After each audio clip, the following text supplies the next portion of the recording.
Second কোনো দিন এক ফোঁটা চোখের পানি পড়ে নাই, একটা হাসি কাশিও দেয় নাই, একটা সুতার একটা কাঁটার সুইয়ের আঘাতও লাগে নাই। 900 বছর কিন্তু আল্লাহর নাফরমানি করে কাটাইছে। খোদার কসম তাফসীরের মধ্যে লিখছে, মৃত্যু যন্ত্রণার 1 সেকেন্ডে 900 বছরের সুখ আর আনন্দ বেঈমান নাফরমান ভুলে যাবে। আর কোনোদিন তার মনেও পড়বে না সে কোনোদিন সুখী ছিল, সে কোনোদিন হাসছিল। তাফসীরে আছে, হাদিসে আছে।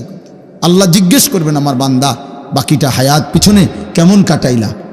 তো ওই নাফরমান পাপী বলবে, রব আমি জীবনে কোনোদিন সুখ দেখিনি। চালাক ভাইবেন না বাবা, আমিও না, আপনিও না, জওয়ান ভাই তোমরাও না। নিজেরে খুব চালাক মনে করো না আব্বা, তুমি চালাক না, মূলত তুমি বাঁধন হারা, অর্থাৎ তুমি দুর্ভাগা। তোমার মা আর তোমারে আল্লাহর দিকে ডাকে না, বাবা আর আল্লাহর দিকে ডাকে না, এই সমাজের কেউ তোমারে আল্লাহর দিকে ডাকে না, তোমারে গুনার মধ্যে ছেড়ে দিছে। সবাই তোমারে বলে দিছে, যা নারী, ছবি, মোবাইল, অস্থির দৃশ্য, উলঙ্গ নাচ গান, হারাম ছবি, বন্ধুদের অসৎ আড্ডা, যা ঠিক আছে তোকে ছেড়ে দিলাম। এটা কোনো সফলতা না। কাউকে চোখের সামনে আগুনের দিকে ছেড়ে দেওয়া, এটা কোনো সফলতা না। অতএব যেই সমস্ত ছেলে মনে করছো তোমারে কেউ কিছু বলতেছে না, না রে ভাইয়া, বদনসিব তুমি। এজন্য তোমার কপালে একজন অভিভাবক জোটে নাই যে তোমারে আখেরাতের দিকে টানবে। আফসুস করতে হবে, আফসুস।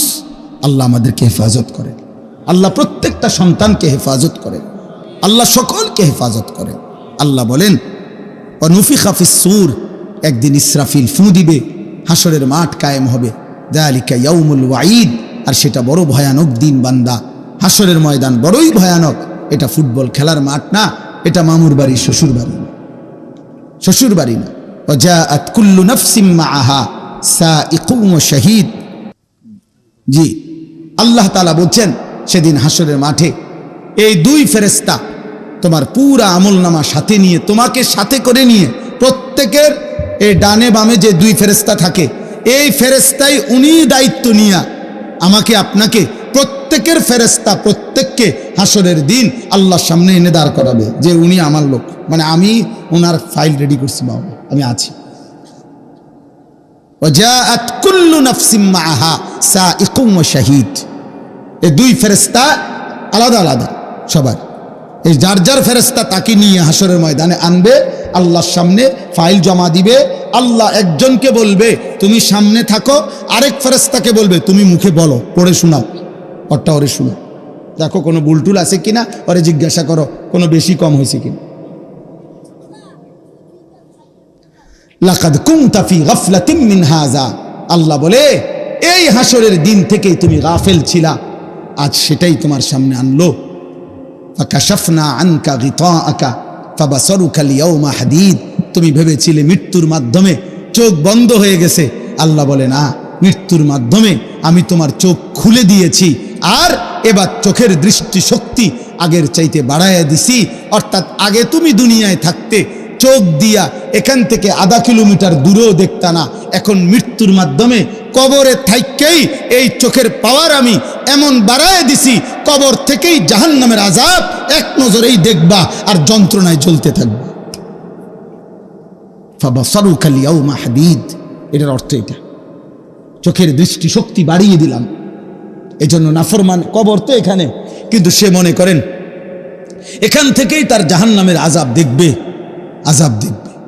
আর শুধু যতক্ষণ কিয়ামত হাসরের মাঠ না হবে অতক্ষণ পর্যন্ত আযাবের এই দৃশ্য দেখবে, আর কলিজাটা যন্ত্রণায় জ্বলতে পুড়ে ছাই হইতে থাকে।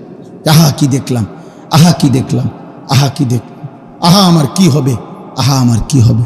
নবীজি বলছে নাফরমান শুধু বলবে ইয়া রাব্বি লা তাকুমিস সাআ, আয় মাওলা কিয়ামত দিয়েন না রে মাওলা, ইসরাফিল যেন ফু না দেয়, আমি কেমনে সইব এমন জাহান। আল্লাহ আমাকে হেফাজত করেন, আল্লাহ আমাদের সবাইকে হেফাজত করেন। আল্লাহ তাআলা আমাদের নবী সাল্লাল্লাহু আলাইহি সাল্লামকে বলছেন, বন্ধু মক্কার জমিনে আপনি কালেমার দাওয়াত দেন, আপনি দুয়ারে দুয়ারে, রাস্তায় রাস্তায়, গলিতে গলিতে আল্লাহর দাওয়াত দেন, দ্বীনের কথা বলেন। কিন্তু লোক যা নেওয়ার ইসলামের জন্য, দ্বীনের জন্য, ইসলামের বিজয়ের জন্য, আপনার সাহাবা হওয়ার জন্য, সেটা আমি নেব।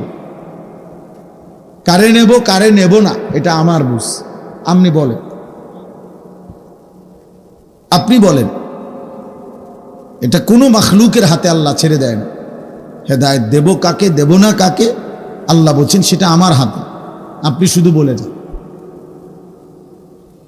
তো ফলে দেখা গেল নবী সাল্লাল্লাহু আলাইহি ওয়াসাল্লাম দাওয়াত দিলেন একই মক্কার জমিনে, একই বংশে, কুরাইশ বংশে সবাইকে।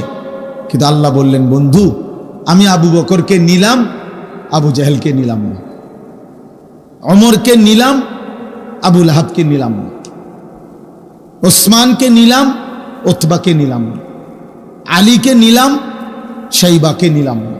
অথচ আবু জেহেলও কুরাইশ, আবু বকরও কুরাইশ, আবু লাহাবও কুরাইশ বংশের, ওমরও কুরাইশ বংশের, একই বংশের মানুষ, এক বাড়ি এক মহল্লার মানুষ,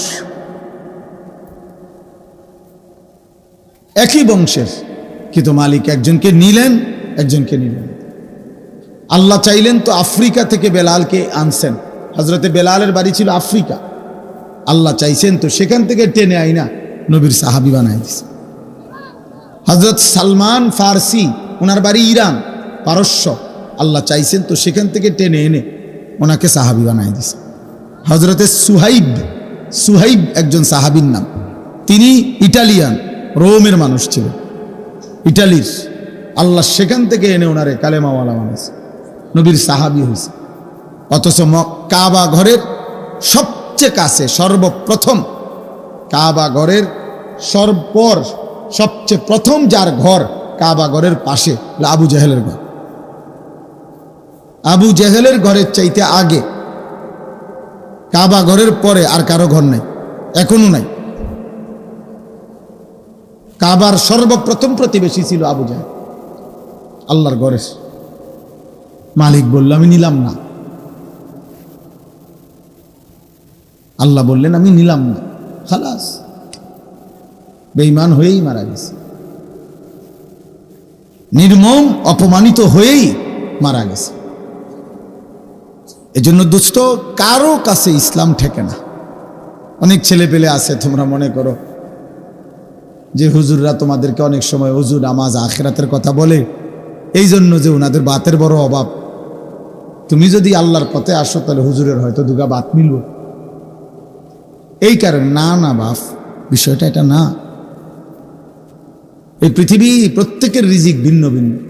বাপের রিজিকও নির্ধারিত, ফুতের রিজিকও নির্ধারিত, স্বামীর রিজিকও নির্ধারিত, স্ত্রীর রিজিকও নির্ধারিত। প্রত্যেকের রিজিক মাকসুম। নবীজি সাল্লাল্লাহু আলাইহি সাল্লাম বলছে আলাদা আলাদা করে বন্টন করা আছে।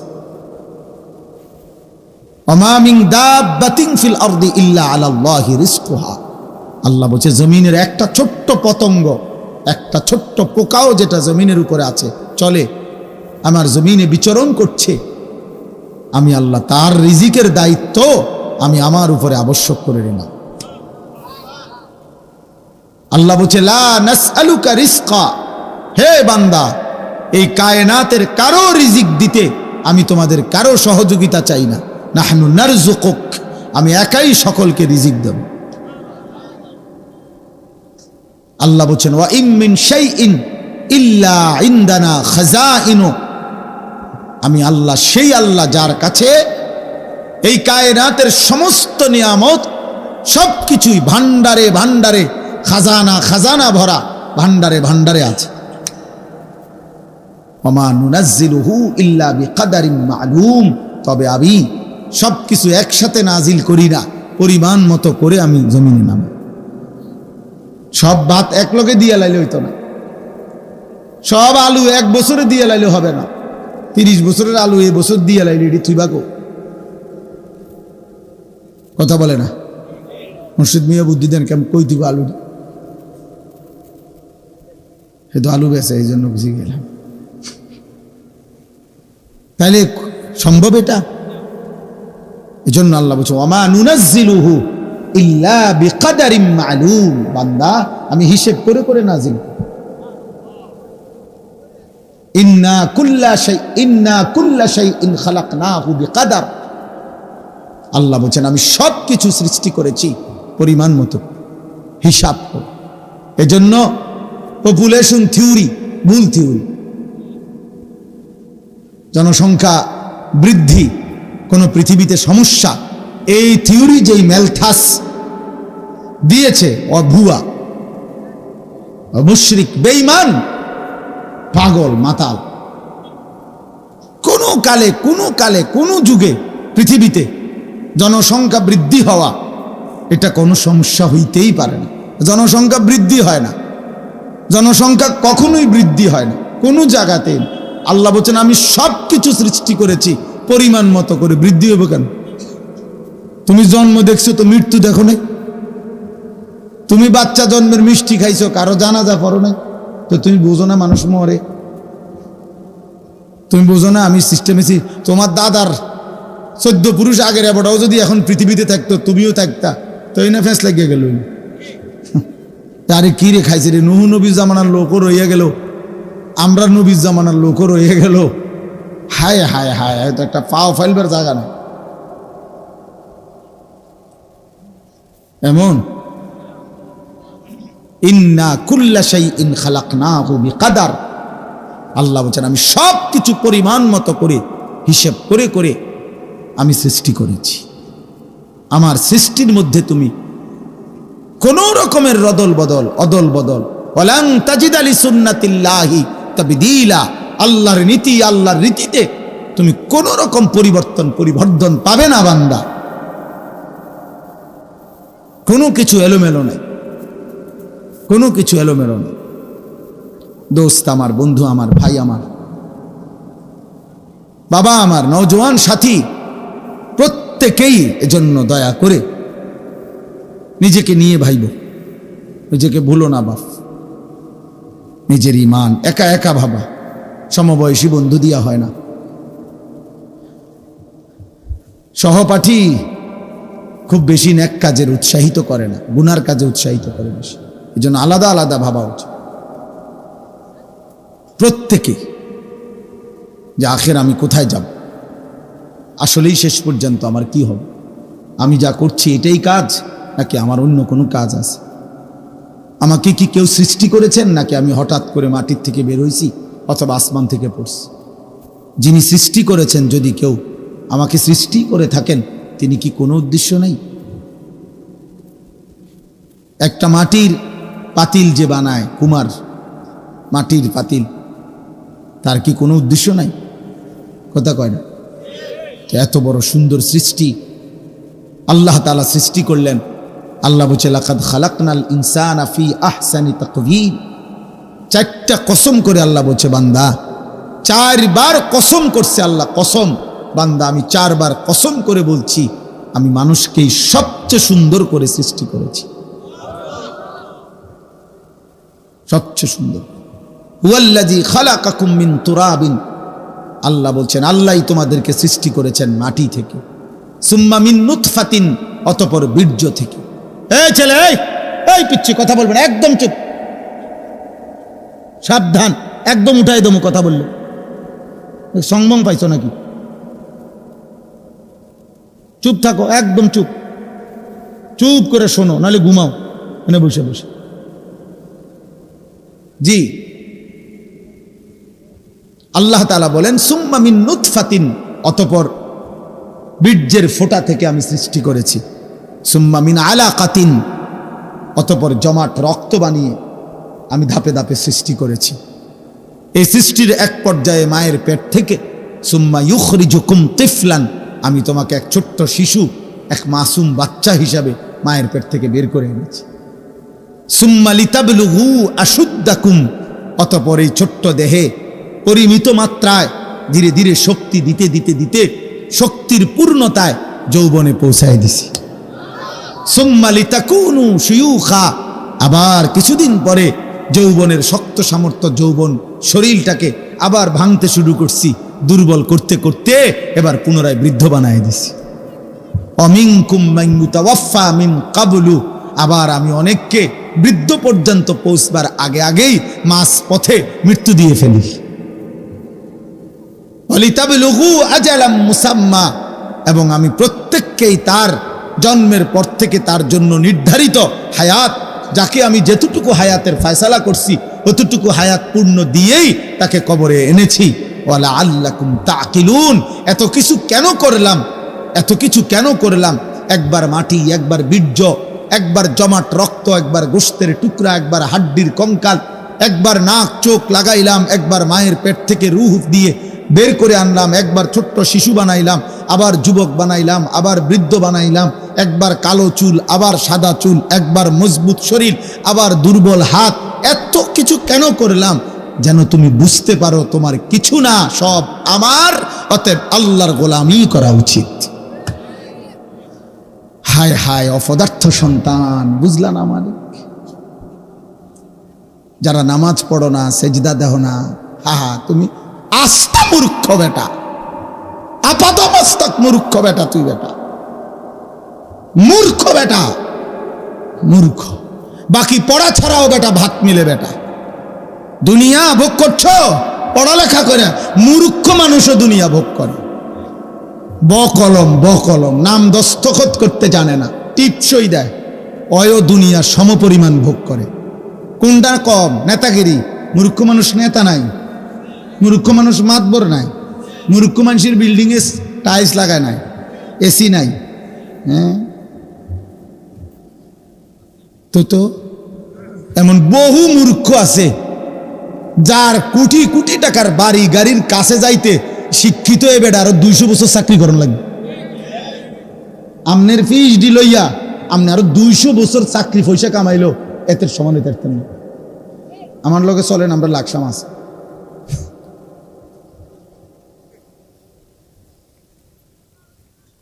আহা, মুসলমানের ছেলে আল্লাহ ভুললা কেমনে, মালিক ভুললা কেমনে, সেজদা ভুলে গেলা কেমনে? কি দুনিয়া ভোগ করো বেটা? ভাত এক থালা, 2 টুকরা মাছ আর 1 টুকরা মাছ, ফাঙ্গাস মাছ, তেলাপিয়া মাছ, কি তরকারি, প্রত্যেক দিন এক জাতি, ফুলকপি, পাতাকপি, ঢেঁড়স, সসিন্দা, লতসিম, শসা, টমেটো, ধনিয়া, কাঁচামরিচ।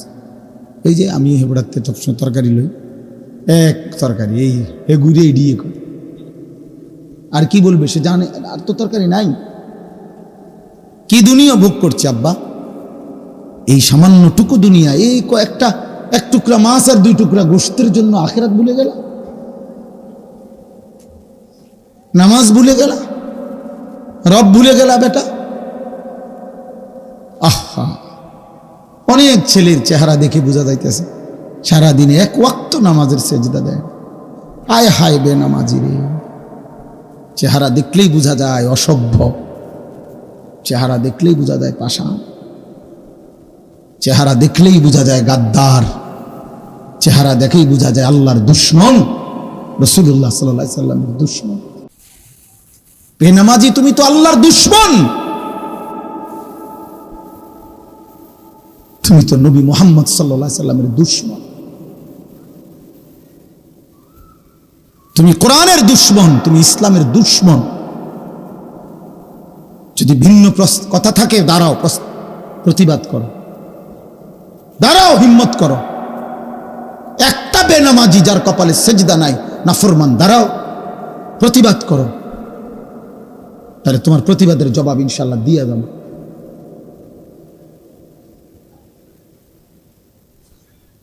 হ্যাঁ, কি ভাবছো ভাইয়া, কি ভাবছেন বাবা? যাদের স্ত্রী সন্তান নামাজ পড়ে না, যাদের ছেলে মেয়ে আল্লাহর কোরআন পড়তে জানেন, ও মানুষ হচ্ছে, জি না, উপার্জনকারী প্রাণী হচ্ছে। কিছুদিন পরে সে টাকা রোজগার করতে জানবে কিছু, যে কোনো এক পদ্ধতিতে, দেশে কিংবা বিদেশে, ফইরা কিংবা না ফইরা, চাকরি কিংবা ব্যবসা, দোকানদারি কিংবা কিছু একটা কিছু করে পয়সা কামাইতে পারবে। ইকোনমিক্যাল অ্যানিমেল হবে, অর্থনৈতিক প্রাণী হবে, ইনসান হবে না। উপার্জনকারী একটি প্রাণী হতে পারে, কিন্তু মানুষ হইতে পারে না।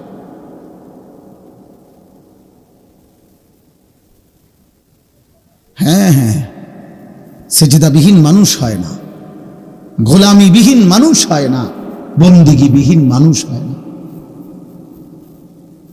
যে জিহ্বা আল্লাহর কালাম পড়তে পারে না, পরে ইচ্ছা করে পড়তেও পারে না, ওই জিহ্বা তো কথাই বলতে চাও, তো বোবা মূলক।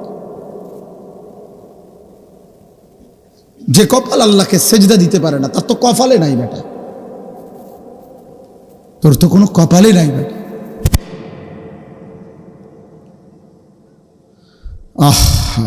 ওই ভাই দেখেন এক নজরে মোবাইলের দিকে চাইয়া দিচ্ছে ভাই, কারে কয় কি কয় ভাইয়ের কোনো চিন্তা, এক নজরে উনি ওনার মোবাইলের দিকে তাকায় দিচ্ছে। আল্লাহ আপনারে রহম করেন, আল্লাহ বিবেক দান করেন। কি দরকার এগুলো শুনে লাভ কি? ওনার হলো ওনার তো মোবাইল আছে, চার্জ আছে, মোবাইলে এমবি আছে, আর কি মোটর সাইকেল আছে। হ্যাঁ, অসংখ্য ছেলে তোমরা ভাবতেছ, এই নৌজওয়ান তোমাদের অনেকের চার জিনিস তোমাকে নৌজওয়ান রে পাগল বানায় ফেলছে। একটা বড় মোবাইল, একটা মোটর সাইকেল, একটা অসৎ মেয়ের সাথে সম্পর্ক, চরিত্রহীন কোনো নারীর সাথে সম্পর্ক, আর সমবয়সী কিছু বন্ধুদের আড্ডা। খালাস, ও মনে করছে ও 7 রাজার ধন পাইছে, ওর পৃথিবীতে আর কিছুই লাগবে না, এই 4 জিনিস পেয়েছে, খালাস। মোবাইল আছে, কাজে পৃথিবীর সমস্ত গুনাহ করার সুযোগ তার হাতেই আছে। মোটর সাইকেল আছে, হারাম কোনো মেয়ের সাথে সম্পর্ক আছে, অসৎ বন্ধুদের আড্ডা আছে। আহা, সেদিন সিলেট গেছিলাম আমি, একটা মেডিকেল কলেজ, প্রাইভেট মেডিকেল কলেজের চেয়ারম্যান। আমি একটা কথার প্রসঙ্গে বলছিলাম যে কিশোর যুবক ছেলেদেরকে বর্তমানে মোটর সাইকেল শোরুম উদ্বোধন করছিলাম আমরা ওইখানে, তো সেখানে আমি একটু বক্তব্য দিছিলাম। দিতে গিয়ে বলছিলাম যে আপনাদের কাছে আমার অনুরোধ, কিশোর ছেলেদের কাছে মোটর সাইকেল বিক্রি করার আগে একটাবার তার আপাদমস্তক দেখা ভাববেন যে আসলে এটা প্রয়োজনে কিনতেছে না এমনি, এতটুকু খোঁজখবর নিয়েন, কমপক্ষে একটু পরামর্শ দিয়েন। তখন বললাম যে অধিকাংশ ছেলে, আমার জীবন তো ভাই রোডে রোডে, আমি সারাটা জীবন পথে ঘাটেই থাকি, রাতকে রাত রাস্তায় রাস্তায় আমার জীবন। বাসায় আমি মেহমান, এই মাঝে মধ্যে মেহমান হিসাবে অল্প অল্প সময় থাকি। জীবনের বেশি সময় কাটে গেছে রোডে রোডে, গাড়িতে গাড়িতে।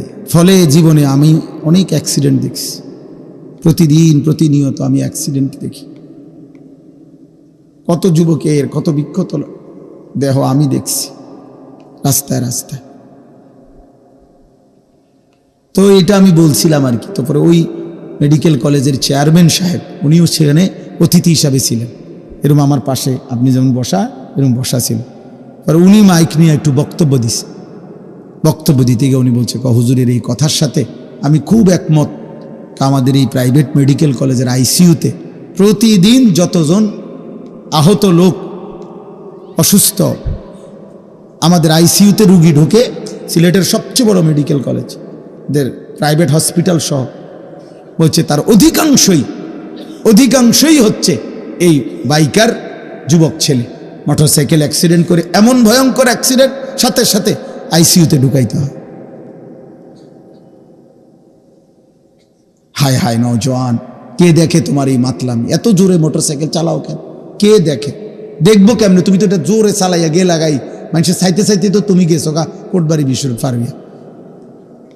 ওই বেটা যে কদ্দুর মনোযোগ দিয়ে চাইবো তোমার এই মাতলামিটা, ছাগলামিটা, এটা দেখারও তো সুযোগ নাই। তুই গেছো গা ফোদ্দার বাজার। উনিও যদি তোমার লগে এভাবে দৌড় মারতে পারতো, তুই না দেখতে দেখতে যাইতে পারতো যে যা। বলেন, ইনসাফের কথা বলেন। এই একটা মোটর সাইকেলের মধ্যে 3 জন জায়গা, 4 জন পারে না কান্দে বসবে। কি অসভ্যতা, কি মাকলামি! কে দেখে, কারে দেখায়? কেন নিজের জীবনকে এইভাবে ছেলে খেলার মতো হেলা ফেলায়, ঝুঁকির মুখে ফেলে দেওয়া? আত্মহত্যার মতো, এটা আত্মহত্যার মতো, আত্মহত্যার মতো। আল্লাহ তাআলা কোরআনুল কারীমে বলছেন, ওয়ালা তুলকু বিআইদিকুম ইলা তাহলুকা, আমার বান্দা তোমরা নিজেকে নিজে ধ্বংসের দিকে ঠেলে দিও না, ধ্বংসের দিকে ঠেলে দিও না। এজন্য আমি সবাইকে অনুরোধ করছি, প্রিয় ভাই বাবা, গুনাহ কাউরে সুখ দেয় না, ইজ্জত দেয় না, সম্মান দেয় না, দুনিয়া ভোগ করা যায়। আবারও বললাম, আয়াহসাবুনা আন্নামা নুমিদ্দুহুম বিহি মিন মালিন ওয়া বানিন নুসারিউ লাহুম ফিল খায়রাত বাল লা ইয়াশউরুন। আল্লাহ বলে, আমার কিছু নাফরমান বান্দা আছে, আমি যে তাদেরকে কিছুটা দুনিয়া দিছি, অর্থ সম্পদ, সন্তানাদি, জি ফুত, নাতি নাতনি, ঘর সংসার, বাজার ব্যবসা, টাকা পয়সা, জমি ফসল, এই যে আমি কিছু দিলাম, ক্ষমতা, প্রভাব, প্রতিপত্তি, আল্লাহ বলেন এগুলো পেয়ে আমার নাফরমান বান্দা ভাবতেছে আমি তার উপরে খুব খুশি, সন্তুষ্ট, আমি তারে অনেক বড় দুনিয়া দিছি। আল্লাহ বলে, না না বান্দা, বাল্লা ইয়াশউরুন, ওরা বোঝে নাই যে আমি যদি কাউকে লক্ষ কোটি বারো দুনিয়া দেই, 100 বারো যদি কাউকে আমি দুনিয়া দেই, তামাম দুনিয়াও যদি আমি কাউর হাতে তুলে দেই, এটা আমি আল্লাহর সন্তুষ্টির চিহ্ন না, সন্তুষ্টির পরিচয় নয়, নয়, নয়। বাবা, দুনিয়া মিললে আল্লাহর সন্তুষ্টি বুঝায় না, দুনিয়া মিললে কার সন্তুষ্টি বুঝায় না? কথা বলে না। ওয়াদারনি ওয়াল মুকাদ্দিবিনা উলিন নামাতি আমাহিলহুম কালিলা। আল্লাহ বলছে, মিথ্যাবাদী, নাফরমান, পাপী, ওদেরকে একটু সময়ের জন্য আমি দুনিয়া দেব। হে আমার ইমানদার বান্দা, আমার একটু সুযোগ দাও, আমার একটু সুযোগ দাও, ওরা একটু ছেড়ে দাও।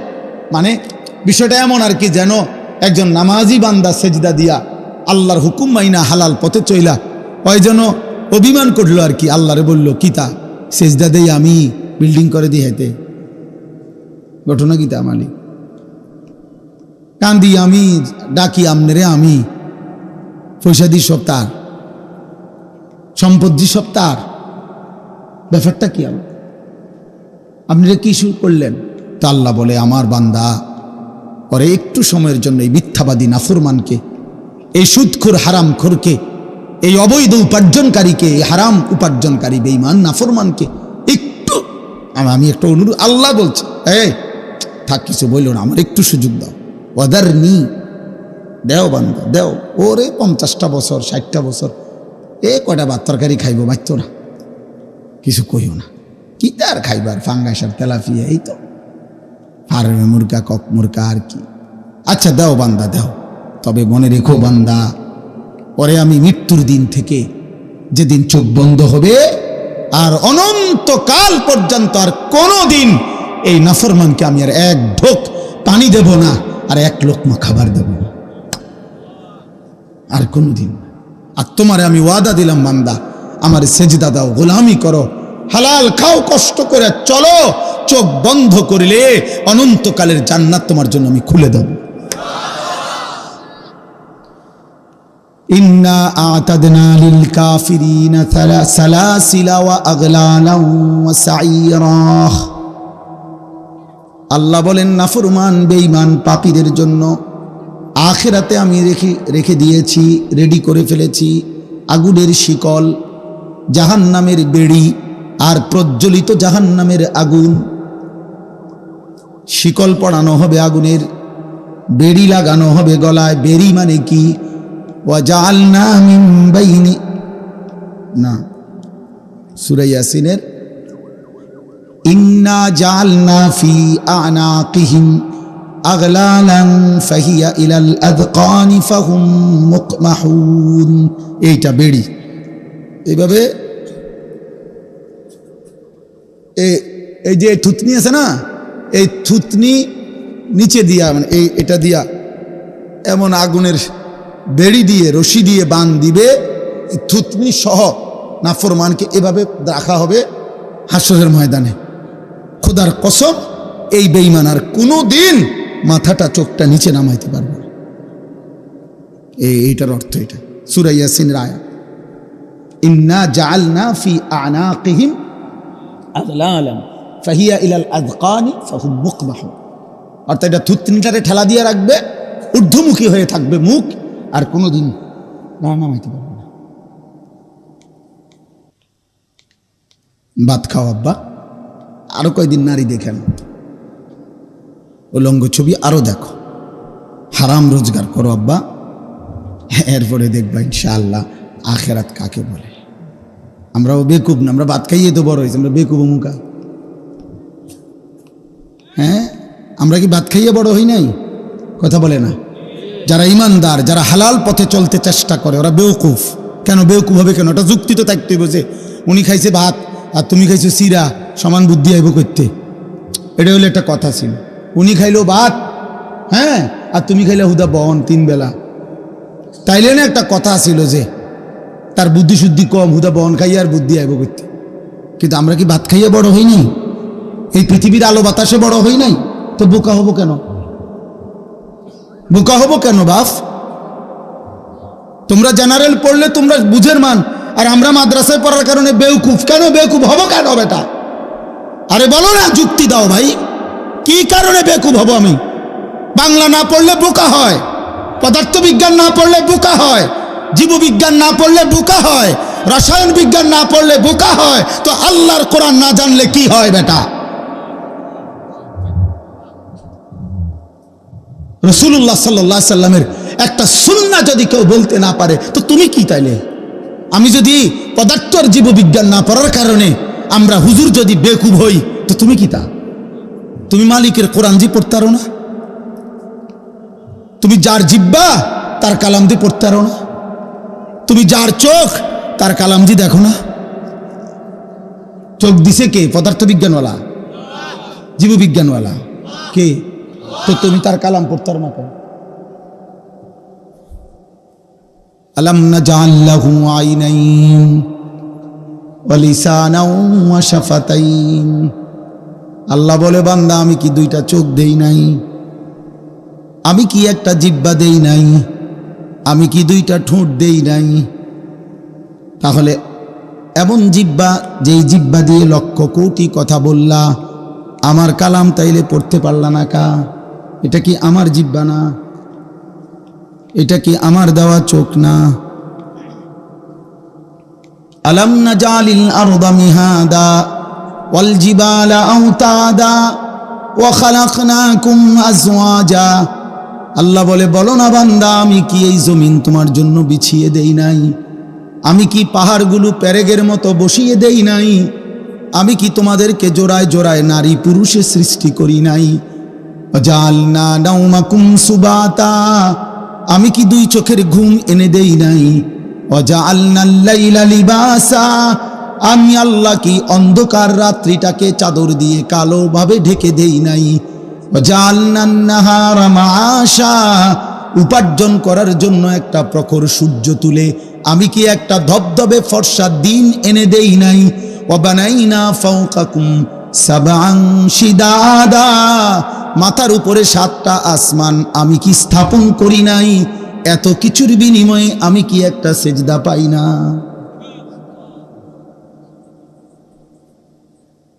হ্যাঁ, হায় হায় হায় হায় রে ভাইয়া, কেমনে ঘুমাইবা? ফেরেশতা যদি একটা লাথি মারে, ফেরেশতা যদি একটা লাথি মারে, দুনিয়ার অপরাধীকেও তো মাঝে মাঝে পুলিশ ধরলে ধাক্কা মারে না? তো মালিকের ফেরেশতা যদি একটা লাথি মারে যে নাফরমান ওঠ, সেজদা দে এখন। আল্লাহ কোরআনে ওয়াদা দিছেন যে বান্দা আমি চাইলে কিন্তু নগদ দুনিয়ায় হিসাব নিতে পারতাম, আমি পারতাম বান্দা। মা তারাকা আলা যাহরিহা মিন দাব্বা। আল্লাহ বলে, যদি একদিনের পাপের শাস্তি আমি দিতাম, 1 ঘন্টার একবারের পাপের, তাহলে জমিনের উপরে কেউ ঘাড় সোজা করে, পিঠ সোজা করে আর হাঁটতে পারত না। যদি ফেরেশতা ঘাড় চাইয়া একটা থাপ্পড় দিত, আর কোনোদিন ঘাড় সোজা হতো না। বুঝেন নাই কথাটা?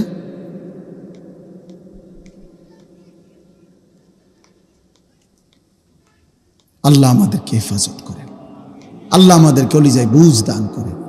আমার বাপ ওয়াজ মাহফিলের আমরা ছোট বুঝি যে মূল মাকসাদ আখিরাতের ফিকির, আত-তারগীব ওয়াত তারহিব। অর্থ হইল জান্নাতের আগ্রহ তৈরি করা, জাহান্নামের ভয় তৈরি করা।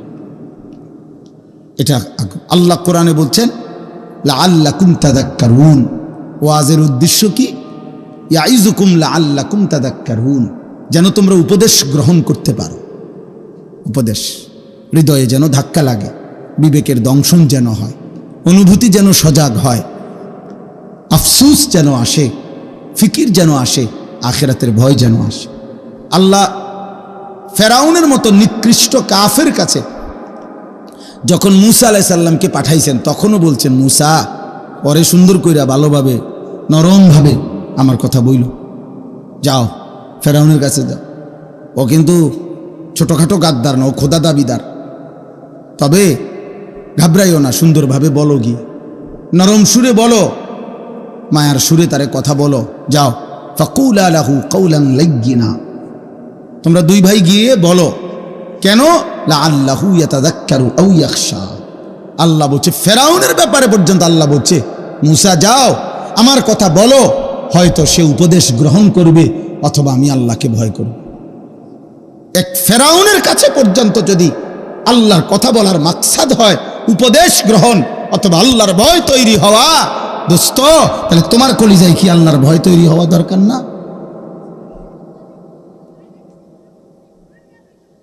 অতএব প্রিয় নওজোয়ান, দয়া করে রহম করো। অনেক ছেলে তোমরা বসছো, দাঁড়াইছো, মাশাআল্লাহ, কিন্তু বাকি অধিকাংশ ছেলের চেহারা দেখেই বোঝা যায় নামাজ পড়ো না। পড়ো নাই না, পড়ো না, বহুদিন হয় নামাজ পড়ো না। আহ, চেহারা দেখলেই বোঝা যায়। বেনামাজির চেহারায় কোনো দয়া মায়া থাকে না। বেনামাজির চেহারা পাষাণ, বেনামাজির চেহারা হৃদয়হীন, বেনামাজির চেহারা দেখলে অন্ধকার। এই পৃথিবীর সমস্ত পাউডার, ফেয়ার অ্যান্ড লাভলি, মূলত এই প্রসাধনী সব তৈরি করা হয়েছে ফাসেকদের জন্য, ইমানদারের জন্য। ইমানদারের জন্য এগুলো লাগেই না। বিশ্বাস, খোদার কসম, সমস্ত পাপী, সমস্ত দুনিয়া লুভী, সমস্ত যেই নারী নিজের রূপ আর যৌবন বাহিরে প্রদর্শন করবে, ওই ওদের জন্য এই সমস্ত পারফিউম, এই সমস্ত প্রসাধনী।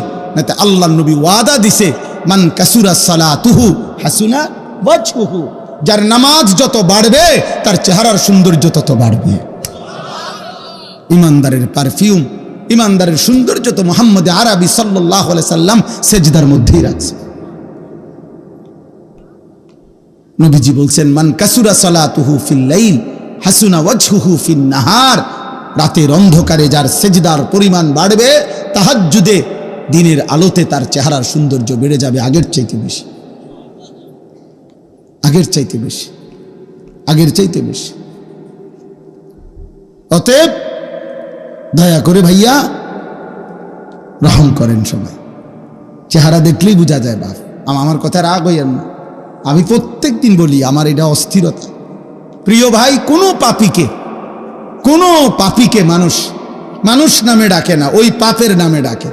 আমার এই কথাটা মনে রাখি, তোমাগরও বলি ছিল, পাপীকে মানুষ নামে ডাকে না, পাপের নামে ডাকে। অর্থাৎ ওরে আর ওই নামে ডাকে না।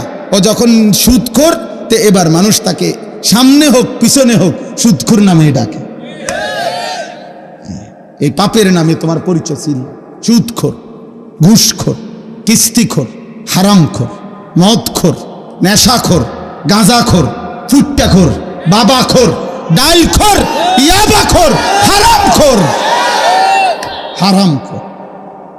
100 বছর পরে হইল না ফরমান, 500 বছর পরে হইল তোর বংশের নাতিরে হইল কেউ বলবে, সরেন থেকে বেটা, তোর দাদা ছিল নেশাখোর, বেটা যা, বেটা লম্বা কথা কইতে আসে, বেটা চিনি না, বেটা তোর বাপ কিতে আসিল, বেটা লম্বা লম্বা গপ মারস, সর।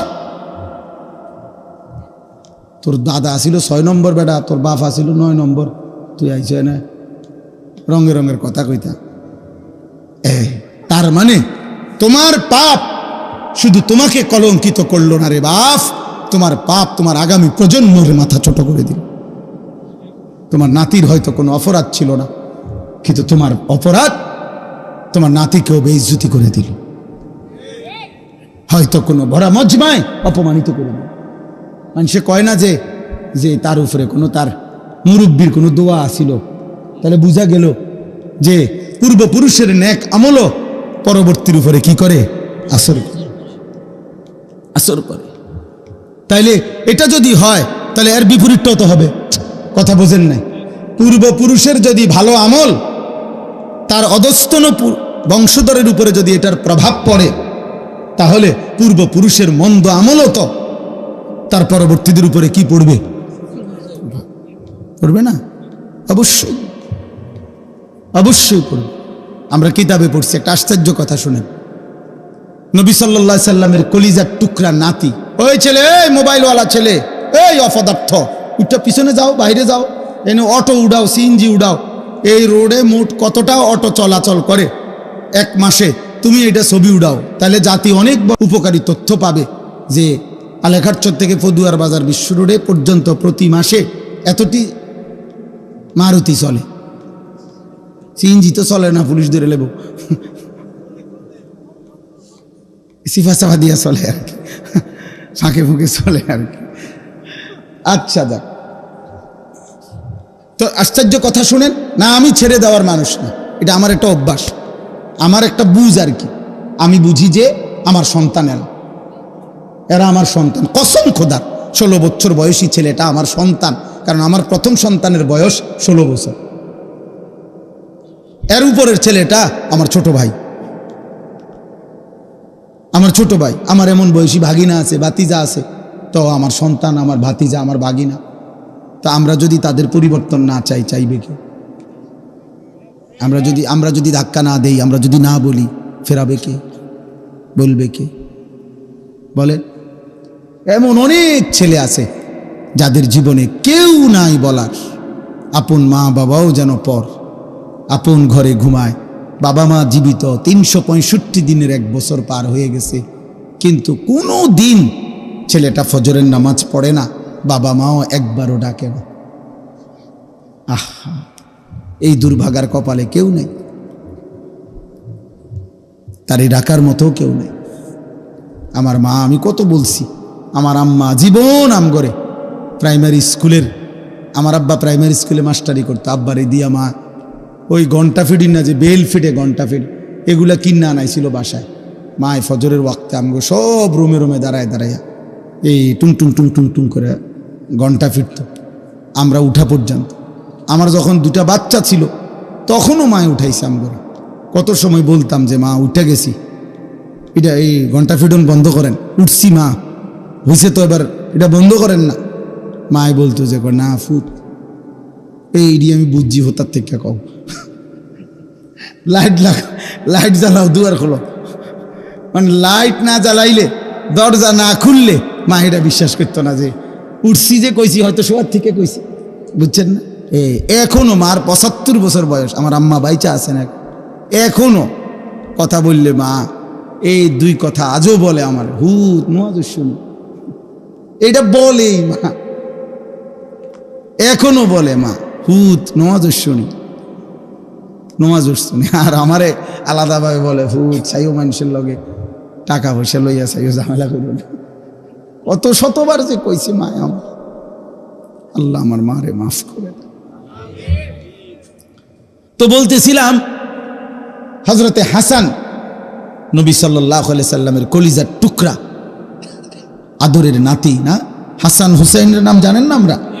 এই হাসান যিনি বড় জন আর কি, ফাতেমা রাদিয়াল্লাহু তাআলা আনহার বড় ছেলে যিনি, এই হাসান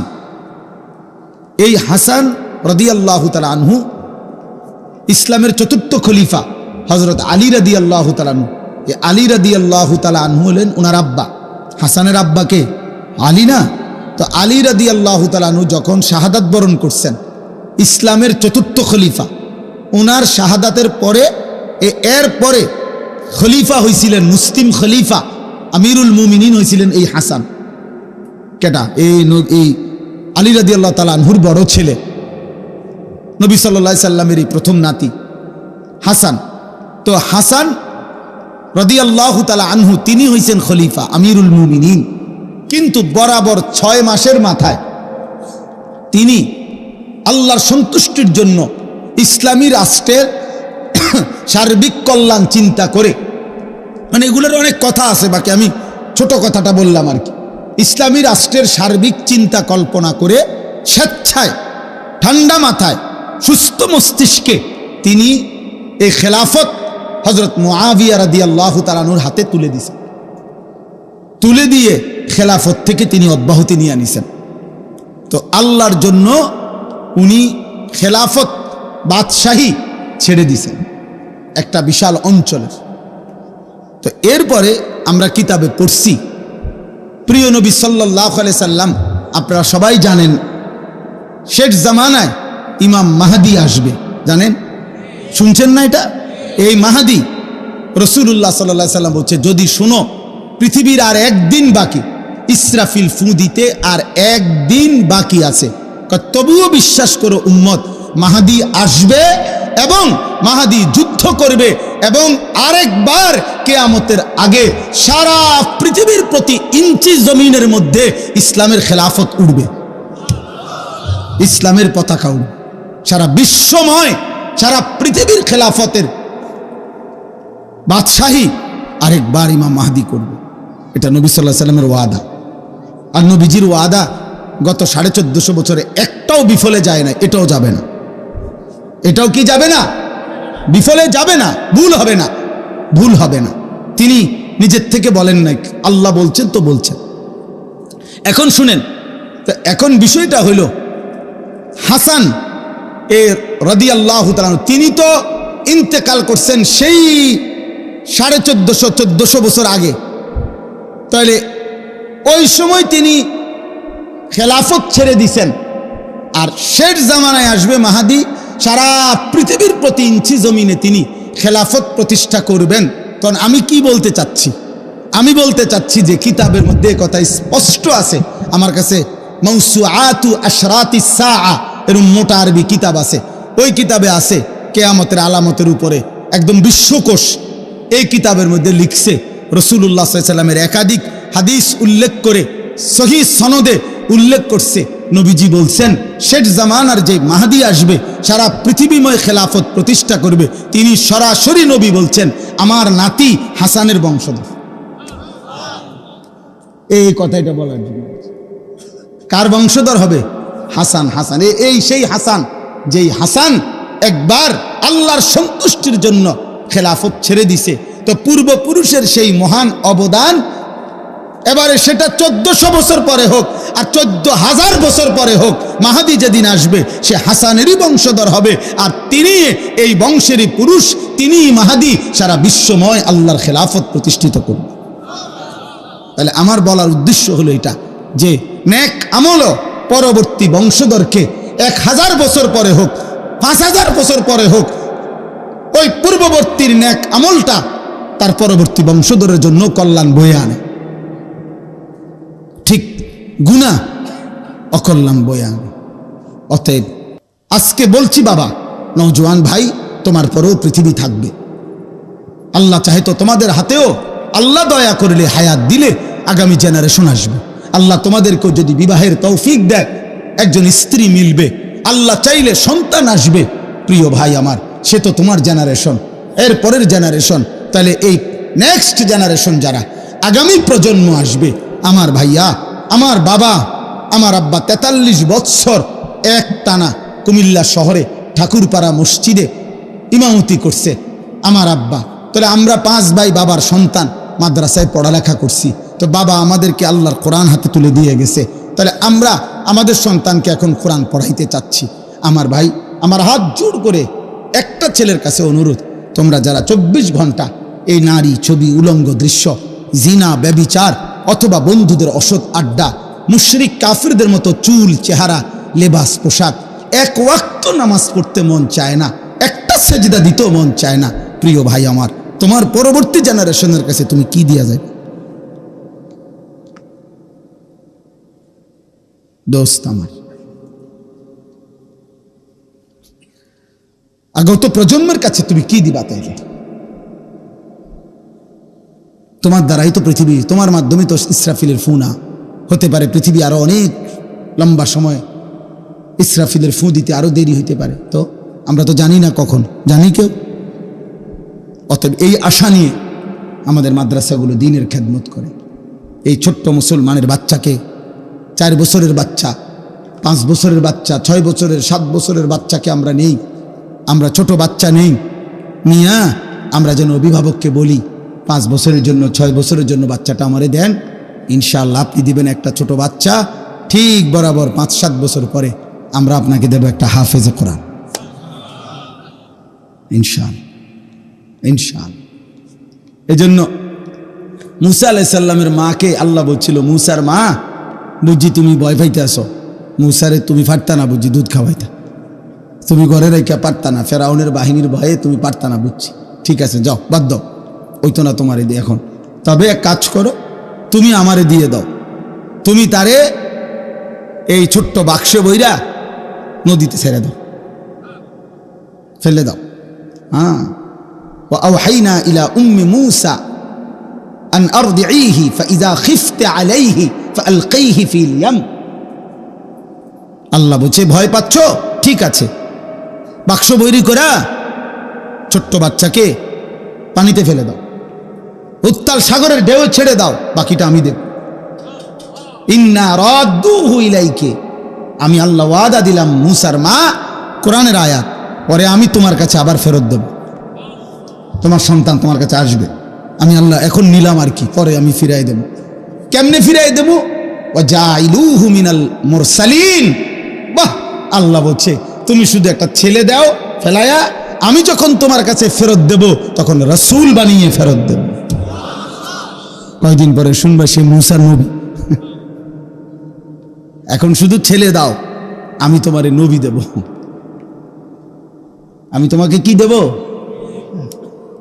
এই জন্য আপনি আল্লাহর কোরআনের কাছে সন্তান দেন, মাদ্রাসা ইনশাআল্লাহ রহম করলে মালিক আপনারে হাফেজে কোরআন দেবে ইনশাআল্লাহ ইনশাআল্লাহ ইনশাআল্লাহ।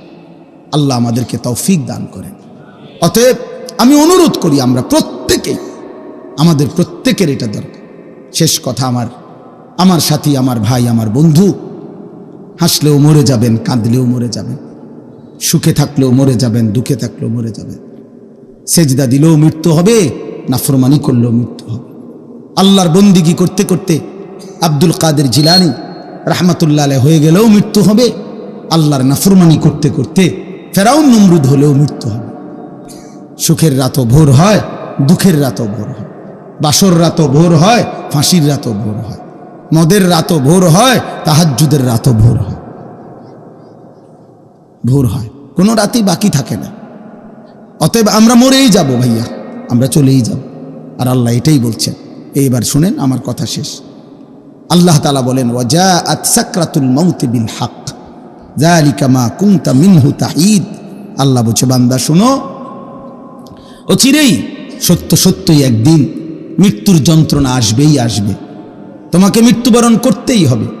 যালিকা মা কুনতা মিনহু তাহিদ, এই মৃত্যুই সেই মৃত্যু যা থেকে তুমি বারবার পলায়ন করেছিলে। অনেকবার অসুস্থ হইছ, দৌড় দিয়া ডাক্তারের কাছে গেছ, ওষুধ আনছো, ভালো হয়ে গেছ। অনেকবার ছোটখাটো অ্যাক্সিডেন্ট হইছ, সেলাই করছো, ব্যান্ডেজ করছো, ওষুধ খাইছো, ভালো হয়ে গেছ। মানে তুমি কোনোবারই মরতে চাও নাই, প্রতিবারই সুস্থ হয়ে গেছ। তো তুমি ভাবছো এতবারের রোগ ব্যাধির পরে যেহেতু আমি প্রত্যেকবারই ভালো হয়ে গেছি, এই হিসাবে আমি আর মরবো না। আল্লাহ বলে, না বান্দা, রোগ সুখ, মাথা ব্যথা, জ্বর, সর্দি, পেট ব্যথা, এগুলো না বারবার আসে, কিন্তু মৃত্যু তো বারবার আসে না। মৃত্যু কেবল একবারই আসে, সে আসলে আর ফিরে যায় না, সে আসলে আর না নিয়ে যায় না। ওয়ালান ইউআখিরাল্লাহু নাফসান ইযা জাআ আজালুহা। আল্লাহ বলেন, মৃত্যুর সময় যখন হয়ে যায়, আমি রব্বুল আলামিন তখন 1 সেকেন্ডও দেরি করি না, আর কাউকে কোনোদিন সময় দেই না। ইযা জাআ আজালুহুম লা ইস্তাখিরুনা সাআতান ওয়া লা ইস্তাকদিমুন। আল্লাহ বলেন, যখন মৃত্যুর সময় হয়ে যায়, 1 সেকেন্ডও দেরি হয় না, 1 সেকেন্ডও আগে আসে না। হাত্তা ইযা জাআ আহাদাহুমুল মাউত ক্বালা রাব্বিরজিউন। আল্লাহ বলেন, প্রতিটা পাপী নাফরমান মৃত্যুর সময় যখন হয়ে যায়, আজরাইল যখন সামনে আসে, চিৎকার দিয়ে আল্লাহকে বলে, আল্লাহ অল্প কিছুদিনের জন্য আরেকবার দুনিয়ায় ফেরত দেন, লাআল্লি আমালু সালিহান ফীমা তারাকতু, যেই আমলগুলো ছুটে গেছে মাওলা, এবার যদি একটু সময় পাই সেই নেক আমলগুলো করব। আল্লাহ বলবেন, কাল্লা, না বান্দা, কখনোই না। আজরাইলকে সামনে এনে আমি ফেরাউনকেও তো ফেরত দেই নাই, তোমারে দেবো কেমনে? মালাকুল মউতকে সামনে এনে তো আমি কাউকেই ফেরত দেই নাই, দিয়েছে কাউরে? কথা বলে না, তাহলে তোমারে ফেরত দেব কেন? অতএব এক চূড়ান্ত বাস্তবতা মৃত্যু, যেটা ইমানদারকেও গ্রহণ করতে হয়, নাফরমানকেও গ্রহণ করতে। অনুগত অবাধ্য, ক্ষমতাধর দুর্বল, সবল কিংবা দুর্বল, সম্পদশালী কিংবা অভাবী, রাজপ্রাসাদের কিংবা কুড়ে ঘরের, সকলকেই গ্রহণ করতে হয়। মৃত্যুর যন্ত্রণা সকলের হয়, ইমানদারেরও নাফরমানের। মৃত্যুর মুহূর্তে একটা যন্ত্রণা আছে, এটারে বলে সাকরাতুল মউত। এটা ইমানদারেরও হয়, নাফরমানেরও। নবীজি সাল্লাল্লাহু আলাইহি সাল্লাম উনারও হয়েছে, হাদিসে, বিশুদ্ধ হাদিসে আছে। নবীজি ইন্তেকালের পূর্বে বারবার বলতেছিলেন, আল্লাহুম্মা আইন্নি আলা সাকারাতিল মউত, আল্লাহ মৃত্যু যন্ত্রণার এই মুহূর্তে আমারে আপনি সাহায্য করেন। আল্লাহ নবী বলছে, লা ইলাহা ইল্লাল্লাহ ইন্না লিল মাউতি সাকারাত, আল্লাহ আপনি ছাড়া কোনো ইলাহ নাই, মৃত্যুর বড় যন্ত্রণা। কিন্তু মজার বিষয় হলো, ইমানদার, সমস্ত নেককার ইমানদারের মৃত্যু যন্ত্রণা যদি শুরু হয়, যদিও যন্ত্রণা, কিন্তু তার দিল খুশি হয় এই কথা ভেবে যে মৃত্যুর এই যন্ত্রণা শেষ হবে, মৃত্যু হবে আমার আর আমার পরম বন্ধু। গত 60 বছর 50 বছর দিবানিশি যারে ডাকছি, রাতে দিনে গভীরে একাকী, যে মালিকরে ডাকছি, যারে আমি বারবার সেজদা দিছি, আমার সেই পরম বন্ধু, আমার রব, আমার মাওলার মোলাকাতের সময় হয়ে গেছে। আর নাফরমান পাপী, তাফসীরের মধ্যে আছে, মৃত্যু যন্ত্রণা যখন শুরু হবে, খোদার কসম 900 বছরও যদি কেউ পৃথিবীতে সুখ আর আনন্দ উল্লাসে কাটায়, 1 সেকেন্ড কোনো দিন 1 ফোঁটা চোখের পানি পড়ে নাই, একটা হাসি কাশিও দেয় নাই, একটা কাঁটার সুইয়ের আঘাতও লাগে নাই, 900 বছর কিন্তু আল্লাহর নাফরমানি করে কাটাইছে। খোদার কসম তাফসীরের মধ্যে লিখছে, মৃত্যু যন্ত্রণার 1 সেকেন্ডে 900 বছরের সুখ আর আনন্দ বেঈমান নাফরমান ভুলে যাবে, আর কোনোদিন তার মনেও পড়বে না সে কোনোদিন সুখী ছিল, সে কোনোদিন হাসছিল। তাফসীরে আছে, হাদিসে আছে। আল্লাহ জিজ্ঞেস করবেন, আমার বান্দা বাকিটা হায়াত পিছনে কেমন কাটাইলা? তো ওই নাফরমান পাপী বলবে, রব আমি জীবনে কোনোদিন সুখ দেখিনি। চালাক ভাইবেন না বাবা, আমিও না, আপনিও না, জওয়ান ভাই তোমরাও না, নিজেরে খুব চালাক মনে করো না। আব্বা তুমি চালাক না, মূলত তুমি বাঁধন হারা, অর্থাৎ তুমি দুর্ভাগা।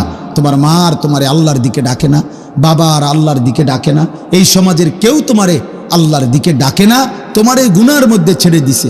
সবাই তোমারে বলে দিছে, যা, নারী, ছবি, মোবাইল, অস্থির দৃশ্য, উলঙ্গ নাচ গান, হারাম ছবি, বন্ধুদের অসৎ আড্ডা, যা, ঠিক আছে তোকে ছেড়ে দিলাম।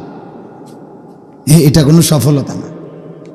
কাউকে চোখের সামনে আগুনের দিকে ছেড়ে দেওয়া, এটা কোনো সফলতা না। অতএব যেই সমস্ত ছেলে মনে করছো তোমারে কেউ কিছু বলতেছে না, না রে ভাইয়া, বদনসিব তুমি।